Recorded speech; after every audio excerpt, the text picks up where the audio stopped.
Okay, everyone's here. So maybe we start by introducing ourselves and the film that has been shown in FFF. Yeah, just a quick word. Maybe we want to start from Lola. Hi, my name is Lola Maria from Jakarta, Indonesia, and I'm very happy to be part of this festival. My film will be screening it tonight as a closing film. Hopefully, you can join us tonight. And about this film, I think never too late to start something important for you. Thank you. Nice. Please stay on and watch Lola's film EKSIL. EKSIL, right? Which means exile in English, tonight at 8 o'clock. Yay. Yes.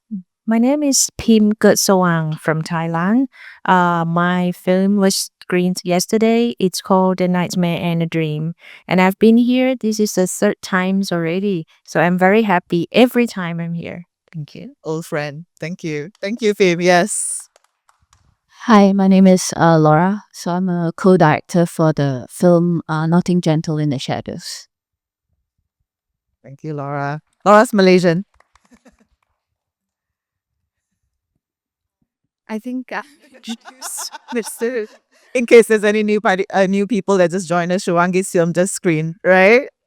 Okay, so just to start off the question, I have some questions first that we want to start off. To be inspired by the age of learning, where, we take literacy for granted just to read and write, but also different ways of communication. And all of us as filmmakers, film is a language as well. It's also a tool that we're learning to communicate with other people. So I'm just curious about what you all have learned, whether are still learning or recently learned from and about filmmaking. Me. Yeah. Sorry, I'm not fluent in English, so Sophie will help me to translate. Um, I'm starting as a actress in my country, and then um, I'm start to learn about filmmaking, like producing, directing, and writing, and starting. Speaking English.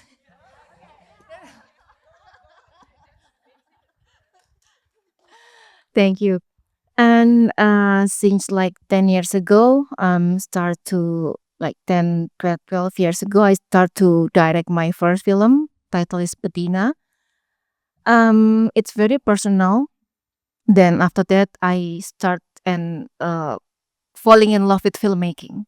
So I always take issues like social issues, women issues, and all the political issues. So until now, basically, I'm a feature filmmaker, but Exile is my first documentary for me, and I take like 10 years to finishing that film. Woo! Wow, dedication, 10 years. Wow. Okay. So I'm happy because you know we only like 5 person in this film, like our crew, um, and this topic is very hard, and other people like ask me why you choose this hard topic because you're a woman, you're shooting in like 5 countries in the world. So how did you get the money, blah blah blah. But yeah, I don't know, until now I still thinking that why I'm finishing this film. So I don't know the question, I don't know the answer, but I just do my job. Just keep going. Yes. Going. Yeah. So very similar to the women, right? Why do you still want to learn? Well, I just want to learn, right? Just keep Yeah, going. until now I still learn about many things. Yay. Love the spirit. Thank you. Yay. Pim, community filmmaking. Okay. Actually, in my university study, I study filmmaking. But after I finished, I didn't think that I was going to make any film at all because during the time that I was studying, I was an intern in a professional film crew. And I found at that time that it was not a place for a woman like me because of a lot of sexual violence going on in that area. So I got into human rights work and I've been here for perhaps about 10 years. Then I start making film again. And then oh, I found the same thing. But it's not like, it's not really like that kind of old sexual violence thing, but it's more like a kind of discrimination, which I did not find in other human rights work of mine, like campaigning, educating, human rights education. No, but in filmmaking, yes. Yeah, that's what I learned. There's something around here. And I think I continue later. Okay, we have a question about challenges and how they overcome them. I think Pim will share that a bit more. Yes, Laura, what have we learned recently? Um, recently, is it? Oh, okay. So I had a very like um kind of like not a straightforward journey into filmmaking. I actually studied architecture first, and then decided I don't think I want to design houses and buildings. So I after that studied animation. I did study animation for 4 years, and it's through my animation course that I started picking up the camera and shooting like little skits and started doing like visual effects and animation stuff, and then after that I went into production.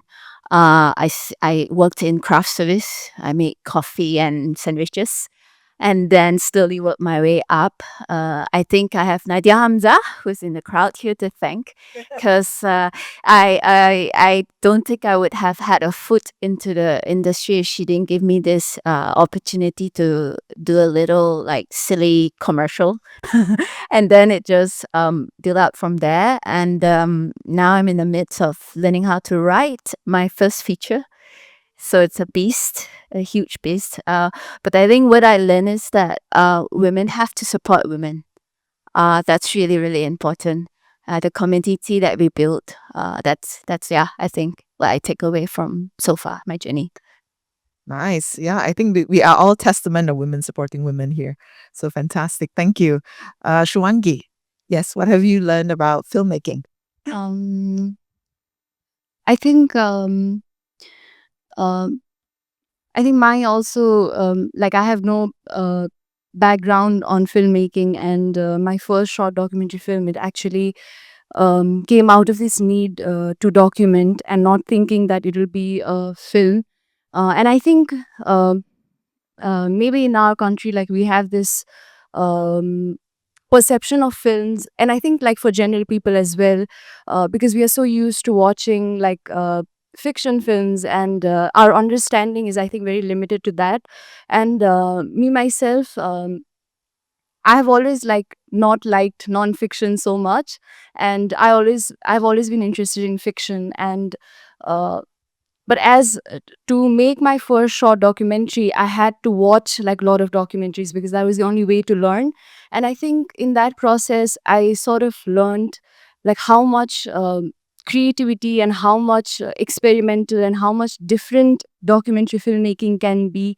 And I think we have this sort of perception of documentary filmmaking being bit boring or being very interview heavy and not being so innovative. But I think watching so many good documentaries over the past few years, and like so many of them from South Asia, um, I think I'm so inspired, and I feel like there's so much to learn within the documentary filmmaking scene. So I think that's something that I have been learning. Yeah.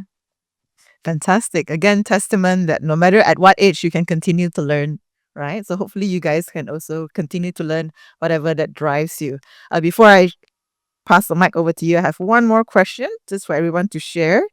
How has identifying as women, right, contribute to your filmmaking? Like as a woman, do you think it has brought a different lens to the story you've told? Because at this time and age, no story is new. Nothing is new. Okay, every story has been told. But then you bring a different perspective as the filmmaker, because the filmmakers themselves have their own way of seeing things, of own way of telling things. So how has that helped you, as a woman filmmaker? Okay, I think as a woman, maybe for some issues like women issues, we are very sensitive about that. So it will be different if a man making the issues. I think it's very personal, and then like we maybe kita mengalami. Yeah, we experienced that. So as a filmmaker, it's uh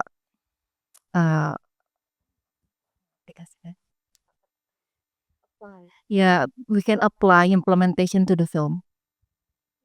But Lola, you made a your film tonight is all about men, right? Political exiles who are men. So how do you, as a female filmmaker, what do you think has brought like a different perspective to that story of political exile?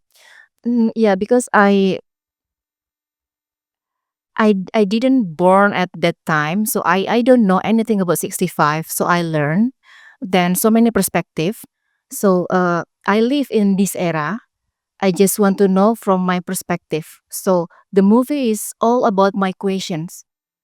So people will like follow me, like traveling to Europe and uh, know my question is the answer for the film. Okay, so this is like a very personal journey that you are trying to discover a past. Yes, and I give it to audience. Okay. So they will know about the 1965 from my perception, from my perspective also. And was there any female or feminine perspective to it? Or it's all very individual in a way? Individual, very individual. And I got a it's very hard, it's very difficult to close to the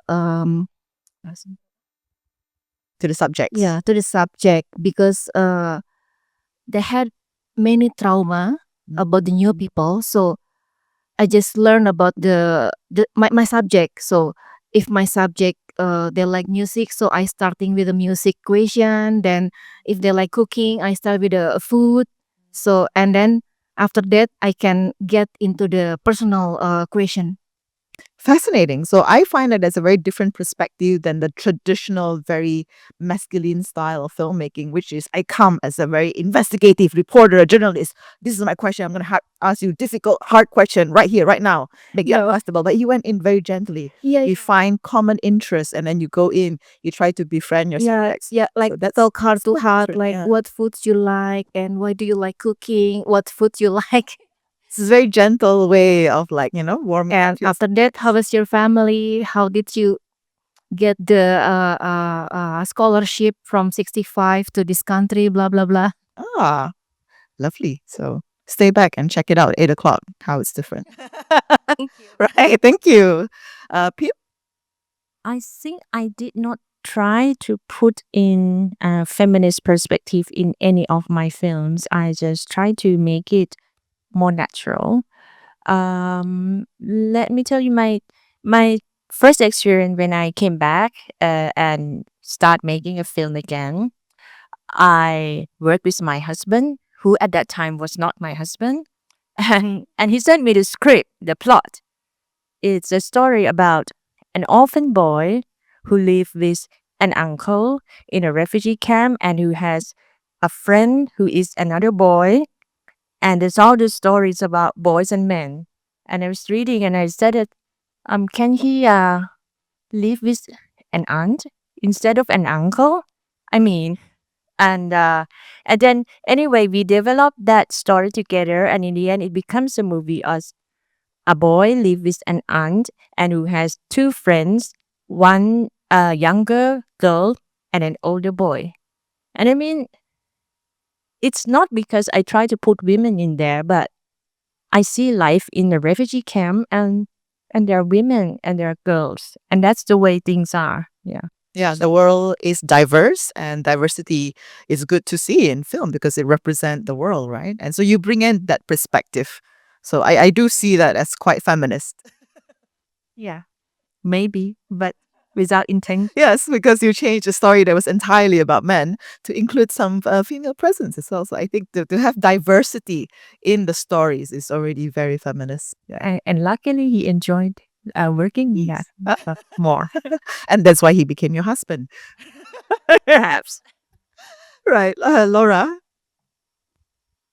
I don't know. I think from my own personal experience, I think as a female filmmaker, we're a little bit more detail oriented.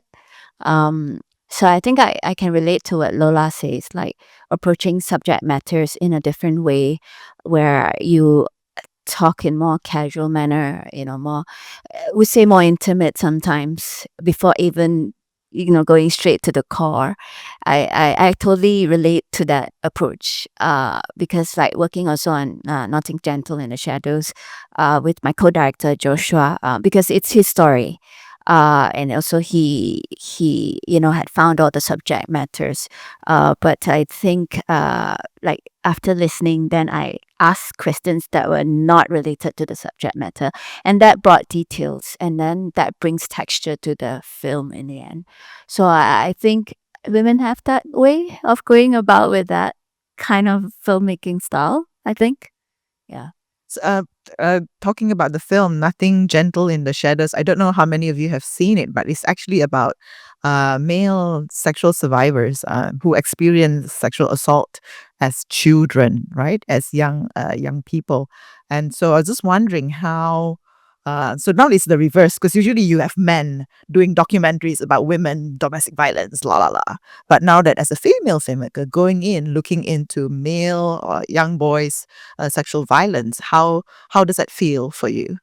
I think the first feeling that came about was the empathy, and then the listening that was really important. And then after that is the asking of the right questions. And I think because Joshua had done a lot of the preliminary legwork, so that helped a lot. And then after that was more of me asking back the questions, and then he would have to go back and like marinate it a little bit and then come back and tell me his thoughts about it. So I think that was a really nice collaboration with Joshua, because after that, because he had this whole idea of like going on a hike, and then I was like, oh yeah, sure, let's do that. But then I was like, what has it got to do with the subject matter? So after that, I was like, let's approach it differently. And I think it's still, focuses on the what we're trying to say, the core of the message about these boys and what they have gone through. So I approach it by revisiting the spaces that where the incidents happen, instead of like going to this random forest. Yeah. So yeah, I think it's the ability to just like look at things in a different lens, and then connect all the dots together. I like the that you mentioned empathy. So if we bring in a lot of empathy, I think we can relate to most subjects, right? Shwangi?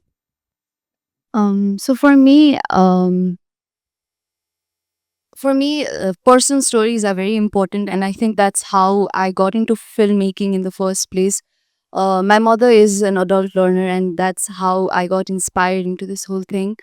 And I think with these women, I think usually, like in stereotypical sort of sense, we are used to seeing women in a very vulnerable sort of situation, and especially documentary films, they are very serious and they are very focused on showing the, like the burdens or the obstacles that women have been facing.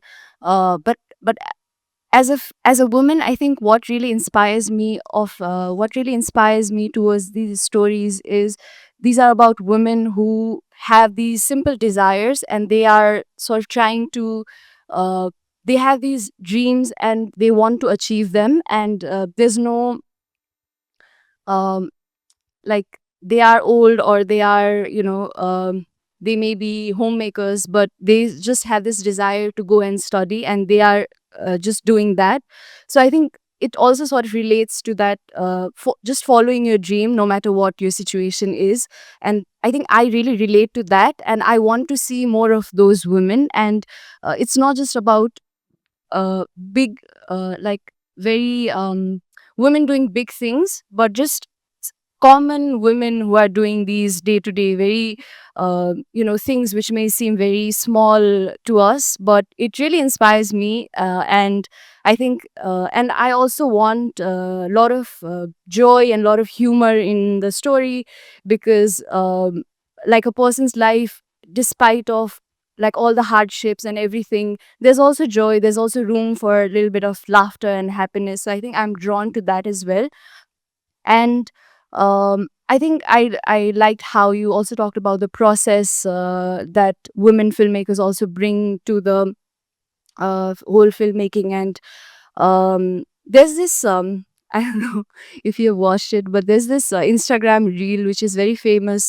So it's about male characters who are written by women directors, and they make this compilation of all these male characters who are so and I think that adds to um, um, like these male characters who are sort of in touch with their femininity side, and which is so appealing. And I think, like you said about being empathetic, I think that's really important. So yeah. Nice. Thank you. I think it sums up quite nicely how women are, as filmmakers, are inspired by other women and also support each other and also have a lot of empathy, and even through the way we tell our stories and how we project our characters as well. Um, yeah, I think the word for the new, is it Gen Z or Gen Alpha slang is woke, is it? Yeah, we're all very woke here. No, they got a new one. Uh, It's the mirror. The mirror, Mirror. the mirror is the new woke, is it? The new word. Oh wow, right. Things we can learn from different generations. So generational filmmakers here too as a different generation. Now, over to you guys. Who has any question for any of our panelists? We have one question over there. Hi, hello, good afternoon. In this recent few years, I've been seeing like a lot of female filmmakers saying that there's a lot of male gaze when there's a female character. There are a lot of male gaze in it. Please help me to understand like what is male gaze, because I asked a fellow filmmakers and a filmmaker, then she said that whatever that a female won't do that was placed in a film, that's male gaze. But I've been to more than 20 countries. I never seen a MI6 agent running, all over the building. So when I watch Mission Impossible, I feel like it's just a movie, So, but at the same time, when it goes to female, they will be like, oh, this is not something that I would do. So, is that a male gaze, or like how do you guys see that? And my second question is that recently, a lot of writers trying to find balance between male and female characters, but don't you think it kills the originality of the film? Say, for example, like why would I need a female James Bond? At the same time, I couldn't imagine a film like Rosemary's Baby uh being a male lead film, So don't you think finding balance in every character kills the originality of the film? So that's shit.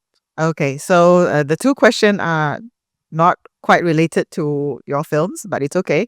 Male gaze is very film theory thing. So for whoever that study film theory can share a little bit about that. And I don't know whether that would also relate to your film, if you can share that. And if you want, you can also answer the second question about balance versus diversity, I guess. Yeah, who wants to go first?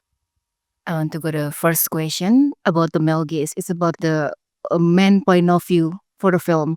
So in case in this case, I just want to share. I show the film. It's about the rap. So jadi ada sebuah film dibuat oleh laki-laki tentang pemerkosaan, dan di situ jelas sekali bahwa shot itu diambil di muka perempuan. Perempuannya posisi di bawah, jadi betapa tertekannya dia.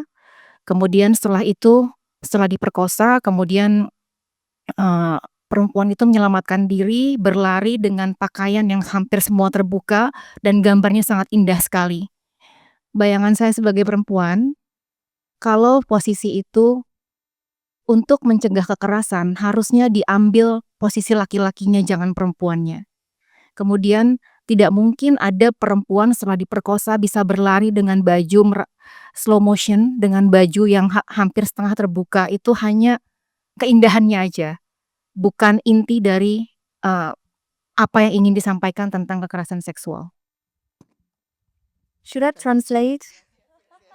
Yes, please. Okay, so it's actually our experience. So a few months ago, there was an Indonesian film that we saw together at the premiere, and it was about a rape in a eastern part of Indonesia, and there is a scene where we were very offended, to be honest, as women.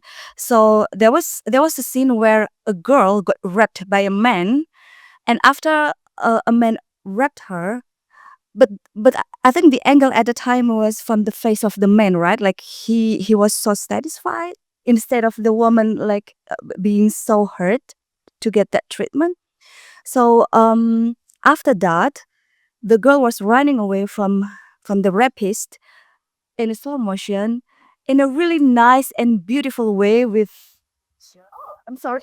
I mean, I'm sorry. I mean, like with just a bra, really, really beautiful. We could see that she's so beautiful, but naturally, a girl, if she's not in a proper clothes or after get like violence like that, she will just spontaneously like fix the cover the body, because no, I'm like messed up or something.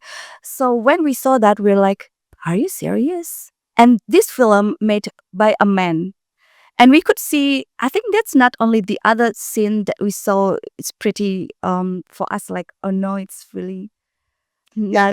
Many. Yeah, Yes. and also the poster, etc. Like we could see that actually the director is trying to exploit the body of the women. Mm. I mean, well, yeah, he got good intention to make that film, but we still could see that he cannot avoid that he's a male.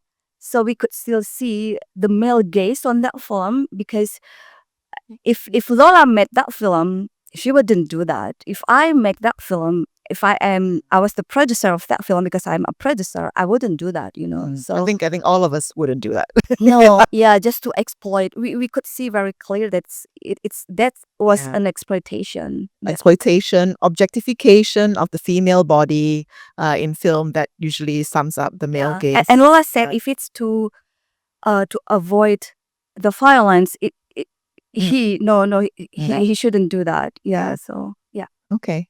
Thank you so much for sharing that, Pim, Laura, or Shuvangi. Anything to add to the male gaze? No, but I think I'm going to go to the question number 2, because I myself do not enjoy watching films that just intend to put women's power and gender diversity and racial diversity, whatever. I mean, if it's just too much and it doesn't go with the whole story, then it's just fake. And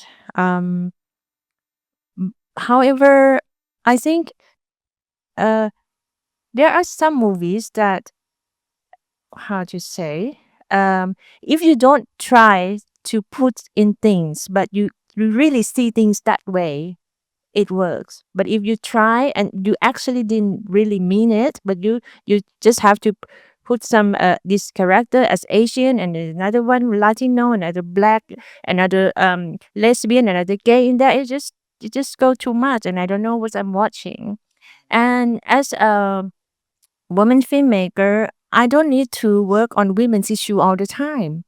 My latest film is the subject, the character is a man, and I don't need to put women and all the diversity in there.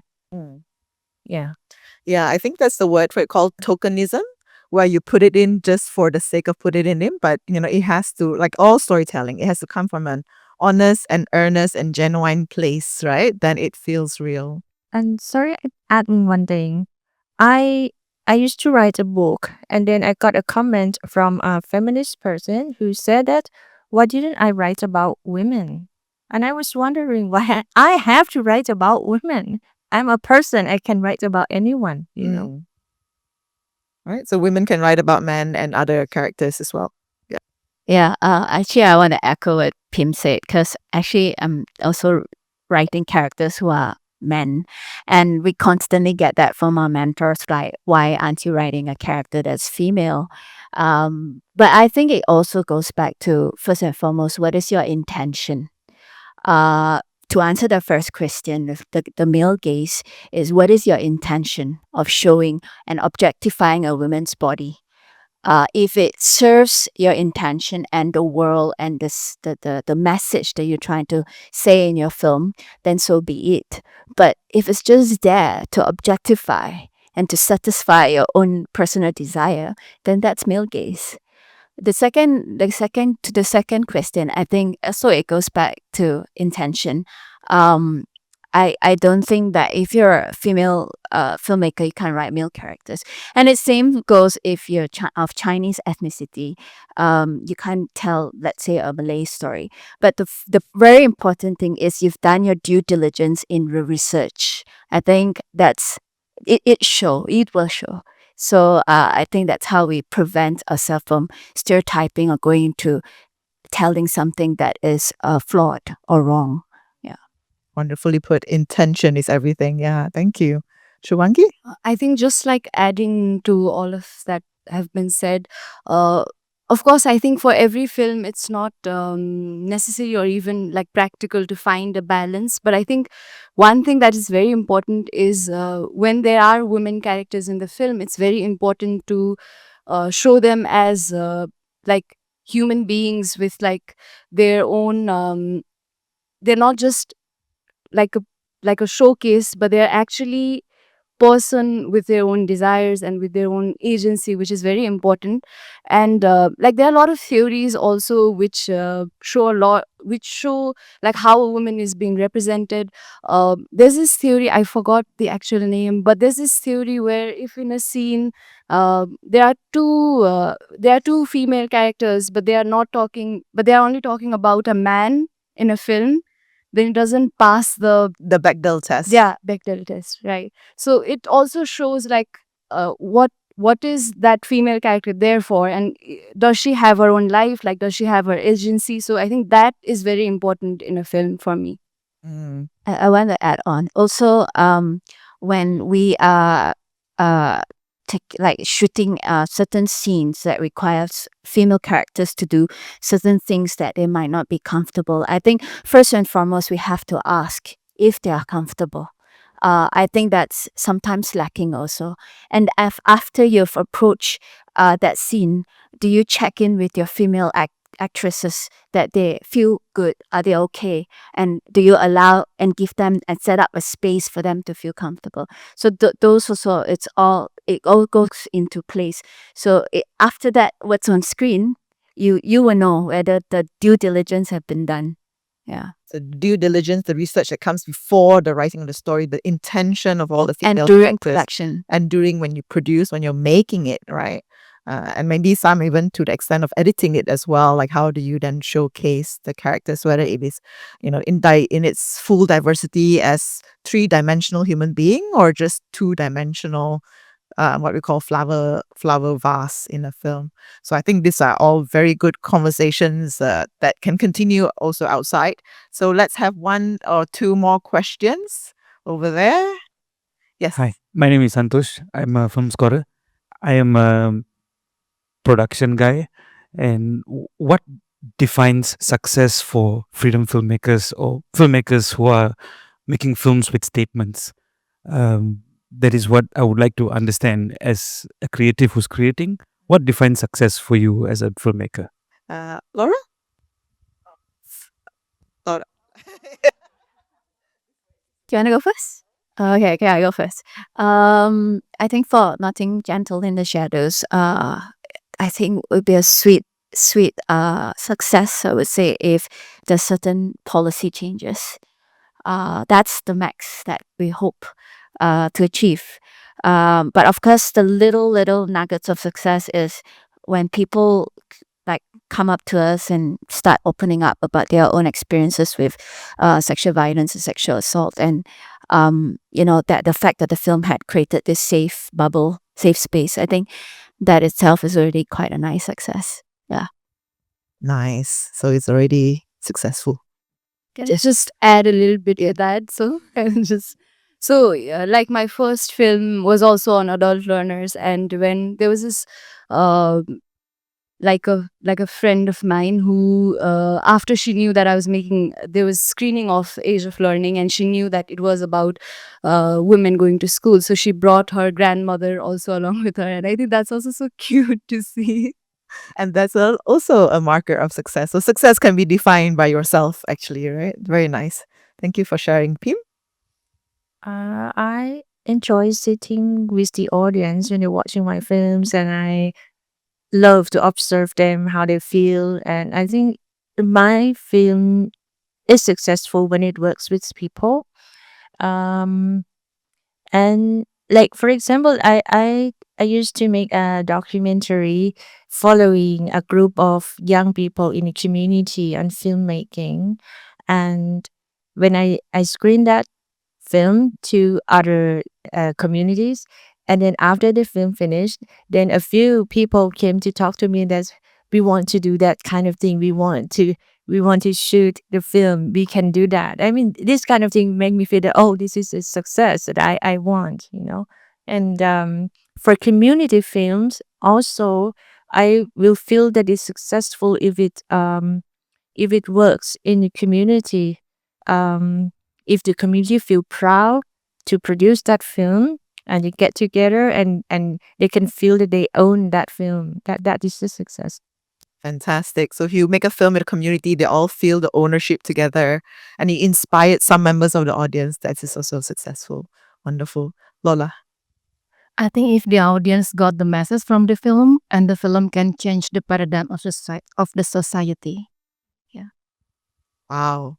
Get the message and also change the paradigm of society. And after you watch the film, you can freeze and you think about, okay, You like- think about the whole world differently, right? Yeah. Right. maybe cry. Or cry. So when there's emotion, usually And because the it's- most important thing is, we can change the paradigm of the society. Wow. Okay. I think it's very possible in Indonesia. I think something is changing right now in Indonesia. I don't know if you guys been reading the news, right? So hopefully something is changing. Maybe your film can also be thrown into that whole paradigm shift. One last question. Otherwise, I have one question to close. No? I can close with my. It's a nice question. It's actually the question where I always like to ask filmmakers, like, if you get to tell one story and you don't have to worry about money or legality, that means censorship, everything, no worries at all, what would be the story you want to tell and Me. why? I'll make a story in Gaza from the women version. Thank you. Very brave, very brave. Pim. The first person I can think of, I like to make a film about one of my friend who has been a teacher in a small Korean community school for 30 years, and who is a member of LGBTQ plus, and who actually inspired the communities around there to respect diversity, and who has passed through all these wars, all this time for 30 years, you know, taking children run away to flee from bomb and shellings and stuff. I mean, I would love to make a movie about her. I think Freedom Film Fest maybe can help with that. It sounds doable. Gaza may be a bit hard. This one is possible, right? Right. We can talk later with the organizer and anybody else who think they can contribute as well. Thank you so much, Pim. Yes. So what's the question? Like, if there's no One story in the world that you can tell, you don't have to worry about money and legalities. What story would it be and why? I want to say it's the story I'm writing now. But then after that, I was thinking, if I had all the money in the world, I want to tell the story about my family. Yeah, that takes a yeah. So I would, if I had money and don't have to work and hustle, I do want to actually tell a Henghua film story. Yeah, like Henghua is actually my dad's mother tongue. It's like a subcategory of Hokkien, and it's actually a sort of like a dying language. So I would, if I had all the money and time in the world, like relearn the language and make a first Hinghua film. Wow. That's the big dream, but I don't have the money.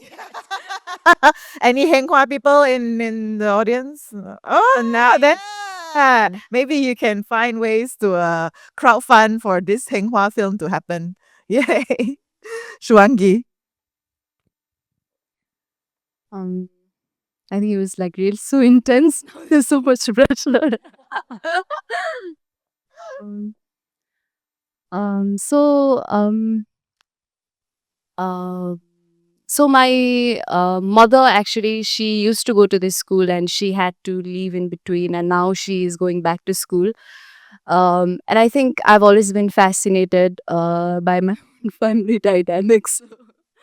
um, I would really like to document that story. And another story that I have been thinking about is so, like, the migration has really sort of increased from Nepal, especially of young people. And even like so many of my friends have already left the country. And I think, and there were like so much of friendships that have changed. And I would, if gotten the chance, I would really like to like go and meet them again, and like not really but kind of this confrontation and just see like um and how our lives have gone so like differently.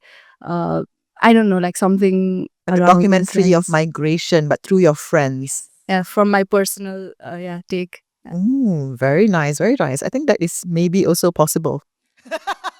We'll meet. Yeah, we can discuss. We can discuss. Any last words then from the panel? Yes. Any last words you want to share and inspire all our wonderful audience to also go out there and tell stories? Like I said, I think I got into filmmaking not knowing what it was or what it entailed, and all I really wanted to do was document this story on my phone, but it eventually turned out into a short documentary film. But I think film is such a universal language because it's just communicating with images, and it's such a powerful tool. But I think with the phone, with the smartphones that we have, it's also become quite accessible. And yeah, I think I would just love for people to just document their lives. And I think it would be great to like make a way for that to happen, and with filmmakers working with like young people and students. And I think there's so many more opportunities for it. And yeah, I think that's the kind of last word. Technology is accessible now, so go out there, right? Yes. Laura? Last words, is it? Last words. Positive or negative? Up to you. Um, Tale of caution. Don't go into I like filmmaking. your fourth question. What is like the main challenge being a film Yes, you can share that. Yeah. Because I was like, that's why I asked how honest can we Yeah. be. I'll just speak in a Malaysian context, and it goes to two parts. Firstly, I because I do a lot of commercial filmmaking for bread butter and to fund my little short films. I think on commercial filmmaking side, like women has been, I mean, over the past 4 or 5 years, been given a little bit more opportunity to step up and be able to be filmmakers and film directors, and a lot of young upcoming female filmmakers also have been also given that opportunity, and you see them excel tremendously. But then it comes to the second part, when it comes to more mainstream media, more when you talk about the box office, we've not seen a female filmmaker in a very long time, since Nadia Hamza. So I think it all goes back to, again, the opportunities that are given, the stories that are allowed to be told by female filmmakers. It's still lacking in this country.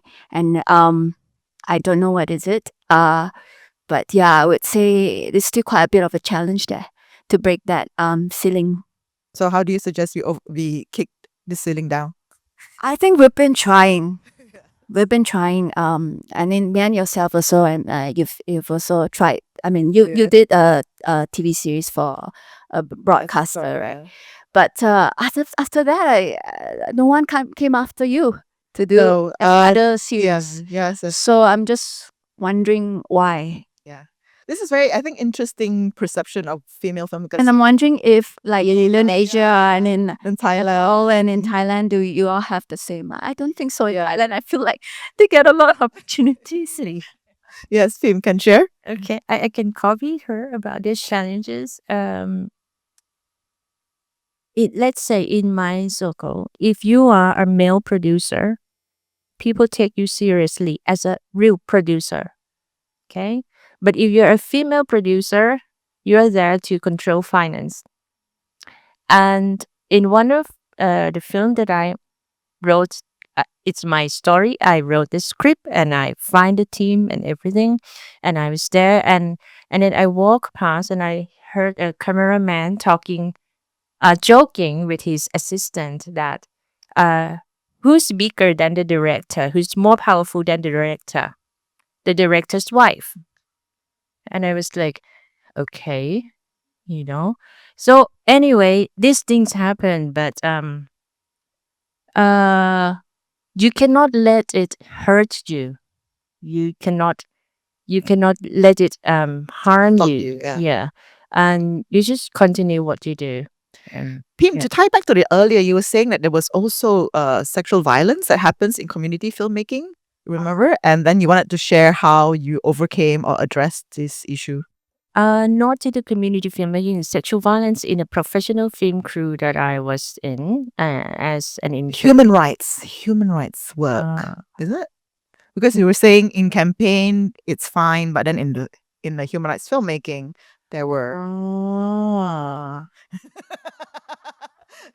Huh? because she says she wanted to share, and then this yeah. um, yeah, I mean, compared to what I found when I was an intern in a professional filmmaking, it's the way how people treat women in a film crew as the assistants and also sexual objects. There's rape and stuff happening back then as well. And then when I started working with in this human rights film, at first in the beginning, I asked help from people who are outside of the human rights world to come and help. And some people I didn't know before, but they are recommended by others. So that's what they become like trainers and yes, it happened again. Like when the men came and they look at women and also young gay men as a prey. This happened, and but okay. After that, then I think I tried to be very very strict. That could not happen, and yes, and since then it didn't happen again in that sense. I mean, like violence, rape or harassment, but the discrimination is ongoing always. So as a producer and director on the set, you have the power to say no, this cannot happen on my set.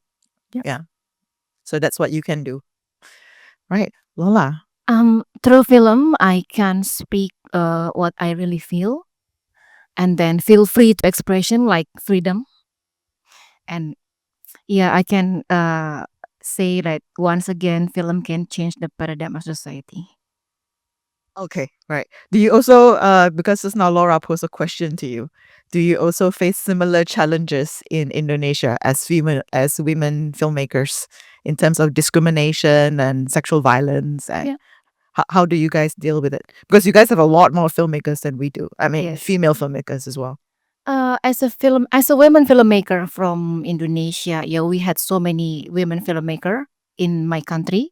So for me, I never had a case like that. Yeah, discrimination yes, but violent yes. So how do you guys address it? Like, is there a community of women filmmakers, like a union or society, or is Yes, there a it's like policy? make a trigger warning. Yeah, I think I can add. Like, we had this case a few years ago, where there were so many viral cases. Like, one by one, some of a female crew spoke up about it. So there was like not like official organization or I don't know department under human rights ministry or something, but it's more like a collective movement from all of the filmmakers. So we made like a video to promote that be careful, or cinema is not a place to touch a female, something like that.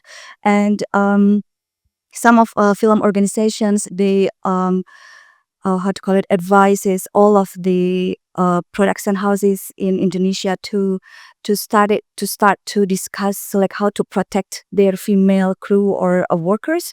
So each production company has to have like a SOP, how to protect the female workers. So yeah, but still I think it was not really that strong, right, Malola? And even the actors of that sexual harassment are still around. Still play as an actor. Yes, and still get a place as an actor. So there was no concrete action from the government or like official film organization to punish the actors. So Okay. So there's no law or policy against or No. action taken, no, but there is a start of some sort of a gender awareness program no, yeah. that is being organized and conducted in different. We were aware, but also friends of the actors like try to protect them, the actors. So which is really bad, Yeah. actually. So a lot of the male actors get away with that, right? I think that's also something that happens across all our countries in mainstream filmmaking as well. Yeah. I wanted to end on a more hopeful note, but I think this is also an important discussion. Feel free to come and talk to the filmmakers directly about the issues or questions that you have. Yeah, don't be shy. Thank you so much. Thank you.